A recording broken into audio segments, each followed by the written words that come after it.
जैसा कि आप जानते हो, कार्तिक मास भगवान विष्णु का सबसे प्रिय महीना माना गया है और इसी वजह से इस महीने में पड़ने वाली पूर्णिमा तिथि का भी अपना एक विशेष महत्व होता है।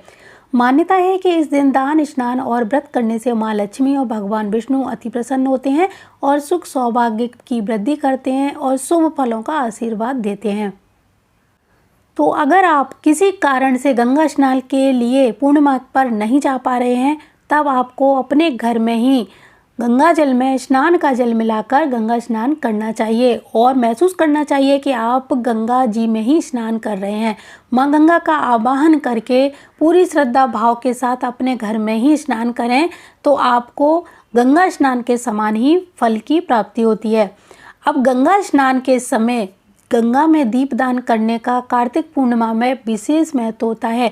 तो जब हम लोग गंगा स्नान के लिए ही नहीं जा पा रहे तो गंगा में दीपदान किस प्रकार करेंगे। अब मैं आपको यहाँ पर पहले ये बताना चाहती हूँ कि गंगा स्नान का जो महत्व है वो तो है ही, लेकिन कार्तिक पूर्णिमा पर और क्या क्या मान्यताएं हैं, इस दिन क्या क्या हुआ था। तो कार्तिक पूर्णिमा के दिन ही प्रथम गुरु बाबा नानक देव जी का जन्म भी कार्तिक पूर्णिमा के दिन हुआ था। इस दिन सिख धर्म में प्रकाश उत्सव के रूप में इस दिन को मनाया जाता है। गुरुद्वारों में इस दिन विशेष कार्यक्रमों और लंगरों का आयोजन किया जाता है। तो जो सिख धर्म के लोग हैं वो इसको प्रकाश पर्व के रूप में मनाते हैं। इसी प्रकार भगवान विष्णु के 10 अवतारों में जो पहला अवतार था मत्स्य का, धार्मिक मान्यता के अनुसार भगवान विष्णु ने प्रलय काल में वेदों की रक्षा के लिए मत्स्य रूप धारण किया था। नारायण के पहले अवतार मत्स्य का इसी पूर्णिमा के दिन जन्म हुआ था, यानी इसी पूर्णिमा के दिन माना जाता है कि इसी दिन जो नारायण हैं उन्होंने मत्स्य का रूप धारण किया था। मान्यता यह भी है कि कार्तिक मास में नारायण मत्स्य रूप में जल में विराजमान रहते हैं और इस दिन मत्स्य अवतार को त्याग कर बैकुंठ धाम चले जाते हैं। धार्मिक मान्यता के अनुसार कार्तिक पूर्णिमा पर गंगा नदी में स्नान करने से 1000 बार गंगा स्नान करने के समान फल की प्राप्ति होती है।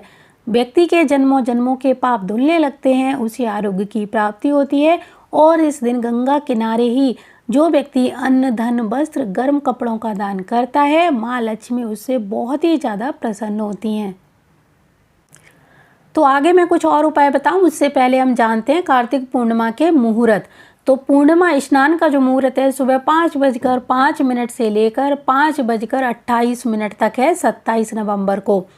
सत्यनारायण व्रत कथा अगर आप अपने घर में कराना चाहते हैं तो उसका मुहूर्त रहेगा सुबह 9:30 बजे 27 नवंबर को और इसका जो मुहूर्त का समापन होगा 11 बजे के आसपास। तो आप सत्यनारायण पूजा भी 27 नवंबर को कराएं।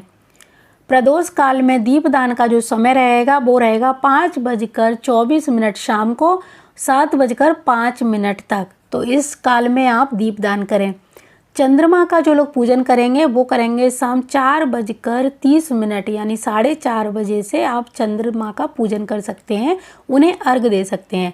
लक्ष्मी पूजन जो व्यक्ति करना चाहते हैं वो 26 तारीख की रात्रि 11:41 से करेंगे और रात्रि को 12:35 के बीच में लक्ष्मी पूजन का मुहूर्त है। तो इन मुहूर्तों का आप लाभ उठाइए।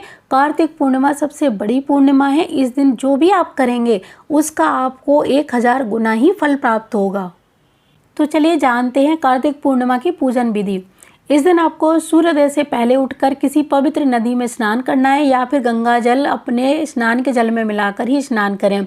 इसके बाद माँ लक्ष्मी, भगवान विष्णु के समक्ष घी का दीपक जलाएं। फल, फूल, नैवेद्य, धूप, दीप सब चीज़ें आपको अर्पित करनी है, भोग लगाना है, आरती करनी है। रात्रि को चंद्रोदय होने के बाद जल में कच्चा दूध मिलाकर चंद्रमा को अर्घ दें और पुनः विष्णु जी की पूजा करने के बाद प्रसाद पंचामृत का भोग अर्पित करें और फिर खुद ही इस प्रसाद को ग्रहण करें। अगर आप व्रत रख रहे हैं तो व्रत का पारण आप इसी तरह से करेंगे पंचामृत के द्वारा। भगवान विष्णु की पूजा में आपको पता है कि तुलसी दल अवश्य होना चाहिए, तो तुलसी के पत्र के बिना उन्हें कोई भी भोग नैवेद्य अर्पित ना करें। कार्तिक पूर्णिमा के दिन बहुत सारे लोग तुलसी विवाह भी कराते हैं, तो आप तुलसी विवाह भी करा सकते हैं। इसके साथ ही साथ आपको एक चीज़ का और ध्यान रखना है कि कार्तिक पूर्णिमा पर आप तुलसी पूजन भी अवश्य करेंगे। जब नारायण की पूजा होगी, जब जब माँ लक्ष्मी और नारायण की पूजा होगी, तब तब माँ तुलसी की भी पूजा आपको करनी चाहिए। कार्तिक पूर्णिमा के दिन भगवान शिव का विशेष पूजन किया जाता है। इस दिन भगवान शिव को दूध, दही, घी, शहद और गंगा जल से बने पंचामृत अर्पित करने चाहिए। उन्हें बेलपत्र अर्पित करना बिल्कुल भी ना भूलें, ऐसा करने से भगवान शिव प्रसन्न होते हैं।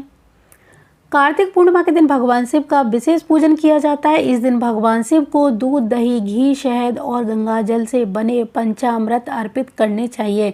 उन्हें बेलपत्र अर्पित करना बिल्कुल भी ना भूलें, ऐसा करने से भगवान शिव प्रसन्न होते हैं और अपने भक्तों की सभी मनोकामना पूर्ण करते हैं। जिन लोगों ने कार्तिक महीने में अभी तक किसी भी प्रकार का दीपदान नहीं किया है, तो वो अभी कार्तिक पूर्णिमा के दिन इस अवसर का लाभ उठाएंगे।